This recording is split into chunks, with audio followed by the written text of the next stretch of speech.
네, 오늘 에코드라이브에 대해서 알아보고 있는데요. 네. 운전자들이 주행을 할 때 이 자동차를 점검하는 부분이 에너지 네. 절약 측면에서 참 중요할 것 같거든요. 굉장히 중요합니다. 네. 특히 이제 자기 자동차를 소유하면서도 기능에 대해서 모르는 경우도 많고요.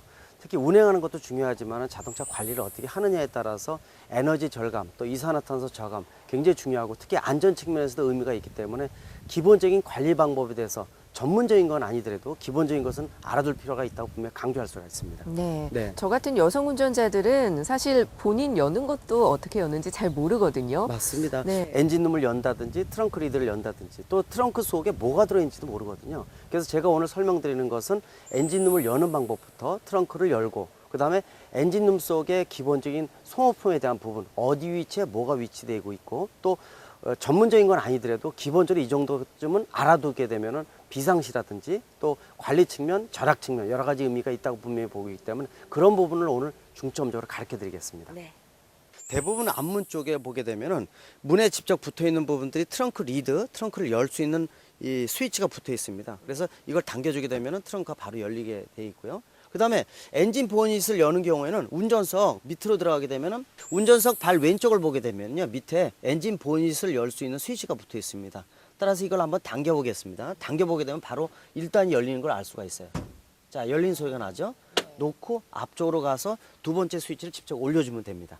네. 운전석에서 아까 1단을 열었기 때문에 2단으로 되어 있습니다. 왜냐하면은 2단을 되어 있는 경우는 혹시 달릴 때 2단으로 안 되어 있으면 이게 뒤집어지면서 굉장히 큰 사고가 유발될 수가 있어요. 그리고 혹시 점검이 끝난 다음에도 확실하게 이 장치가 닫혀 있지 않게 되면 굉장히 위험하기 때문에 항상 마무리를 잘 해줘야 되는데 1단은 열렸기 때문에 두 번째는 손을 집어넣으면은 이 오른쪽 부위에 올려주는 부위가 있습니다. 올리고 손을 올려주게 되면은 자연스럽게 이 엔진 보닛을 열 수가 있습니다. 근데 일반적으로 이렇게 열었는데 지금 자연스럽게 올라갔죠. 이거는 댐퍼가 들어가 있는 거예요. 이 경우에는 이제 중형 승용차 이상은 이런 장치가 보통 돼 있는데 일반적인 경소형차는 이런 게 있는 게 아니라 직접 이 엔진 보닛을 열리고 본인이 직접 지지대를 걸어야 됩니다. 이 부분이 좀 불편한 부분이 있어요. 이렇게 보면 좀 복잡해 보이지 않아요? 네, 저는 봐도 잘 모르겠는데요. 네. 한번 설명 좀 해주시겠어요? 네. 뭐 전문적인 용어는 필요 없습니다. 네. 기본적으로 내 차의 시스템이 뭐가 들어있는 정도만 알아두면 되거든요. 예를 들어서 여기 지금 엔진이 있고요. 그 다음에 배터리나 뭐 발전기, 변속기들이 각종 부품이 있어요. 여기서 이제 하나하나 기본적으로 다른 것들은 아니어도 소모품 중에서 이것만은 알아야 되겠다라는 부분들 그것만 제가 구체적으로 설명드리겠습니다. 네. 보게 되면은 이 배터리가 있습니다. 보통 처음에 출고된 배터리는 기능이 아주 좋은 것들은 아니에요. 보통 나중에 탑재하는 거 보면은 MFO 무보수 배터리라 가지고 창을 보고 확인할 수가 있거든요. 네. 창을 보게 되면은 초록이나 파란 걸로 돼 있을 경우에는 완전 충전된 거고 흰색으로 변하면은 방전된 거니까 충전을 요한다든지 교체를 요하는 부분이기 때문에 꼭 그 부분이 확인돼야 되는데 이 신차인 경우에는 전혀 없는 거기 때문에 한 2년 정도 되면 수명이 다 됩니다. 따라서 2년이 지나면 배터리는 필히 교환을 해줘야 되기 때문에 차계부에 이게 언제 출고가 됐는지를 확인해 보는 게 상당히 중요하고 네. 나중에 좀 더 좋은 배터리를 교환했을 경우에는 수명이 한 3년 정도 되니까 그런 부분들을 한번 확인해 보는 것도 상당히 중요하다고 보고 있습니다. 네. 그리고 우리가 오일을 굉장히 얘기 많이 하고 있는데 네. 오일의 위치를 한번 보면은요. 보통 가운데 부위에 노란색의 이 게이지가 있습니다. 이 게이지는 바로 이제 뽑을 수가 있는데 이 게이지를 보고 이 엔진 오일이 정상적으로 있는지 없는지를 확인할 수가 있어요. 이 게이지를 보게 되면은 위쪽에 위쪽 점하고 밑에 점이 있어요. 네. 그래서 위에는 F라고 써 있어서 풀이라고 합니다. 가득 차 있다. 밑에 점은 로우라고 돼 있어서 이 하단으로 엔진 오일이 내려가면 안 돼요. 보통 이 L과 F 사이에 오일이 존재해야지만 엔진이 정상적으로 돌아갈 수 있게끔 시스템이 되어 있기 때문에 이 부분을 보고 그래서 휴지를 준비했다가요. 꼭 꺼내서 한번 쭉 이렇게 닦은 다음에 다시 한번 꽂아 가지고 확인해 보는 게 상당히 중요하다는 것을 다시 한번 강조할 수가 있습니다. 자, 이렇게 게이지를 볼 때요. 중요한 것이 이 엔진 시동이 걸리지 않고 시동을 끈 상태에서 한 5분 후에 평진 상태에서 재야지만 엔진 오일의 양이 정확하게 잴 수가 있기 때문에 위치를 잴 때는 수평인 상태에서 이 어느 정도 몇 분이 지난 다음에 재주는 게 상당히 중요하다 볼 수 있습니다. 이게 바로 기본적인 가장 중요한 엔진 오일을 이 재는 방법입니다. 그래서 다시 이렇게 꽂아 놓고요. 그 다음에 이 보게 되면 보통 왼쪽입니다. 엔진룸을 봤을 때 왼쪽 부위에 주로 뭐가 있냐면은 워셔액이라든지, 워셔액도 예를 들어서 비 올 때 장거리 같은 거 뛸 때 상당히 중요하거든요. 네. 이때는 위에 뚜껑에 보통 파란색으로 돼 있고 이 분수대식으로 뿜어져 오르는 모양이 찍혀 있어요. 이 부분이 바로 워셔액, 즉 그 일반적으로 유리를 압류를 닦아주는 이 세정제가 들어가 있는 부분이니까 이것도 충분히 가득 채워져서 있으면 좋을 것 같고, 특히 장거리일 경우에는 한 통을 트렁크에다 미리 준비해 주게 되면 훨씬 더 많이 도움이 됩니다. 그 다음에 그 근처 부위에 보통 쿨런트라고 써 있는 경우가 많습니다. 쿨런트는 뭐냐면은 냉각수를 얘기하는 거거든요. 그래서 냉각수는 일반적으로 이 부동액 반, 그 다음에 물 반을 섞어서 만들어주는 상태가 이 냉각수의 상태입니다. 이거는 색깔이 보통 이 파란색 계통을 띠고 있기 때문에, 특히 이 탱크 자체가 어느 정도 반투명하기 때문에 색깔이 있는 냉각수의 양을 정확하게 잴 수가 있어요. 여기도 바깥에 보게 되면 탱크 바깥에 위에 눈금이 있습니다. 풀이 있고 로우가 있기 때문에 풀하고 로우 사이에 이 냉각수가 항상 존재를 해야지, 냉각수가 부족해 되면은 엔진이 과열이 되면서 뿜어져 올라온다든지 엔진을 태울 수 있는 부분이 있기 때문에 가장 중요한 이 소모품, 특히 이 점검 대상 중에 하나가 바로 이 냉각수통이라고 볼 수 있습니다. 그 다음에 반대측입니다. 오른쪽 위쪽을 보게 되면 보통 통이 하나 또 있는데, 네. 저 통이 바로 뭐냐면 브레이크액 통이에요.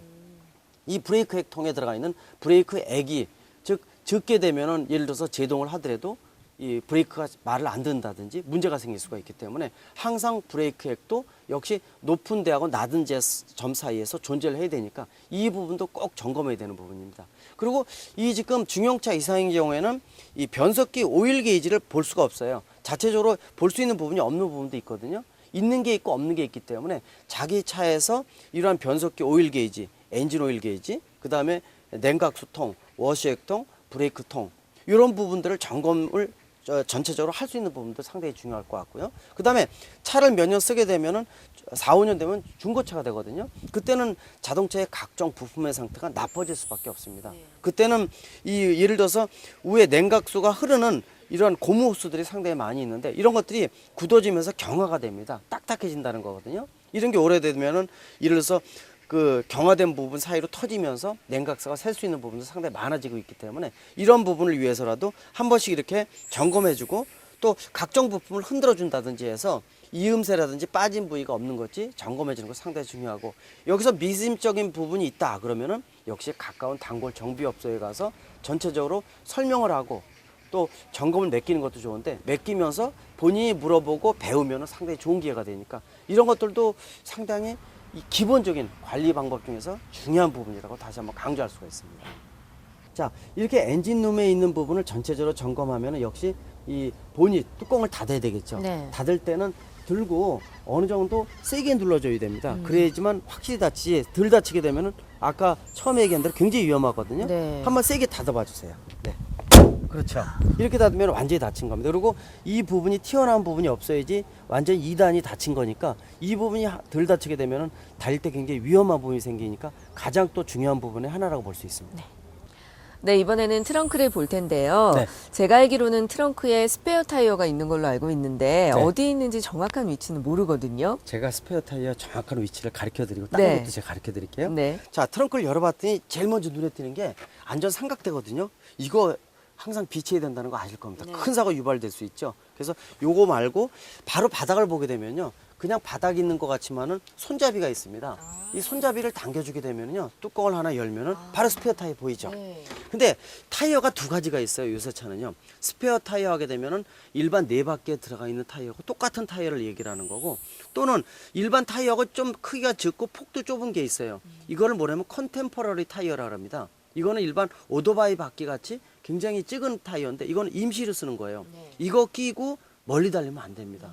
가까운 정비업소에 느리게 속도가 한 3, 40km 정도로 해서 가까운 데 가서 정상적인 타이어로 고쳐줘야 되는 겁니다. 그리고 이 타이어 말고 또 갇혀 있는 게 이게 뭐냐면 잭이죠. 네. 이건 뭐냐면은 혹시 본인이 직접 외진 데에서 타이어를 교체하고 싶을 때 이 잭을 가지고 올릴 수 있게끔 비상 장구죠. 이게 꼭 들어가 있습니다. 그리고 차종에 따라서 한쪽 구석에는 비상용 공구 함 같은 것도 같이 있는 경우도 있기 때문에 혹시 자기 차의 스페어 타이어라든지 이 잭이라든지 위치가 어딘지를 한번 열어보고 확인하는 것도 좋고요. 이 경우에는 왜 트렁크에 아무것도 없기 때문에 쉽게 열 수가 있지만은 물품이 많은 경우는 다 내려야 됩니다. 그러네요. 그래서 이 친환경 운전 위해서 우리가 트렁크 같은 거 쓸데없는 거 내려야 된다 이런 얘기 많이 했는데 그래서 필요한 것만 있게 되면 나중에 스페어 타이어 교체를 할 때도 상당히 중요한 걸 할 수 있겠죠. 네. 이거 말고도 또 다른 것도 한번 가르쳐 드리겠습니다. 네. 제가 궁금한 게요. 네. 트렁크를 보면 예전에는 아이들이 트렁크에 갇히거나 하면은 나올 수 있는 방법이 없었잖아요. 네, 그렇죠. 그런데 요즘에는 안전장치가 따로 있다고 들었거든요. 그렇습니다. 미국은 이미 의무화되어 있습니다. 네. 왜냐하면 혹시 외국 같은 데서 영화 같은 데 보면 납치되는 거 많이 봤지 않습니까? 네. 역시 사람 납치하게 되면 트렁크에다 보통 놓거든요. 그래서 우리나라에서도 지금 한 약 2년 전부터 지금 나오는 자동차에는 보통 안에서 트렁크를 열 수 있는 스위치들이 여러 군데가 있어요. 보통 방법은 한 가지인데 이 차 같은 경우는 어디 있냐면은 보통 옆에 이 야광으로 돼서 스위치를 당기는 방법도 있고요. 네. 또 미는 방법도 있고요. 특히 이 차 같은 경우는 어디에 붙어 있냐면은 이 바로 위쪽에 여기 보세요. 그러네요. 여기 있죠. 네. 이게 이제 야광이어서 껌껌한 데에서도 이 볼 수 있게끔 되어 있어요. 그래서 이 화살표 방향으로 밀면은 트렁크를 열 수가 있습니다. 그리고 그 스위치 말고 다른 스위치가 손잡이 하나 여기 또 있죠. 여기 보세요. 이런 거 있죠. 네. 이거는 뭐냐면요. 보통 연료 캡 바깥에서 연료 주입구 자체가 문제가 생길 경우에 안 열리죠. 그때 이 스위치를 이 캡을 당겨주게 되면은 연료 캡을 뚜껑을 열 수가 있어요. 이런 것들도 들어가 있는 것도 또 요새 기본적으로 소비자를 위해서 이 장치를 많이 탑재를 하는데 그런 것 중에 하나라고 보시면 좋을 것 같습니다.